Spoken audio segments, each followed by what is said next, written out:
Alright, in this next section, we're going to walk through something that really ties everything together: the intelligence and investigation lifecycle. Think of it as the backbone of how professional investigators move from something happened to, here's what we know, here's what it means, and here's what we're doing about it. This lifecycle follows a recognized intelligence model: planning, collection, processing, analysis, dissemination, and feedback. And even though it comes from the intelligence world, it fits workplace investigations perfectly.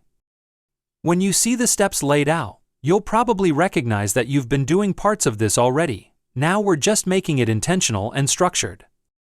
We start with planning and requirement setting. This is where you define what you actually need to know before you start running around gathering information. It's the "don't start the investigation until you know what the investigation is" stage. Then we move into collection, gathering information from witnesses, documents, digital systems, chat logs, emails, HR files, and everything else that forms the evidence universe. This is the part most people think of when they hear investigation, but it's only one piece of the life cycle. Once you've collected information, you can't just leave it in a pile.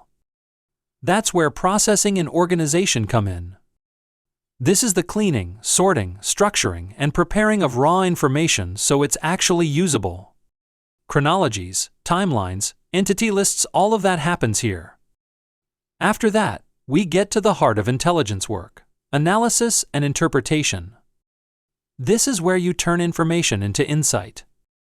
You look for patterns, test hypotheses, evaluate credibility, and figure out what the information actually means. Once you've reached your conclusions, you move into dissemination and reporting.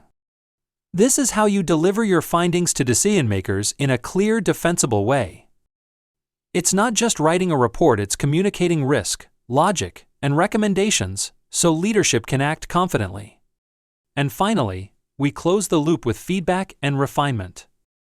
Investigations aren't one-way streets. New information comes in, assumptions get updated, intelligence gaps get closed, and sometimes the scope shifts. This step ensures the investigation stays accurate and responsive as it evolves. So in this section, we're going to break down each of these stages and show how they work together. By the end, you'll see how following this life cycle makes your investigations more structured, more efficient, and far more defensible.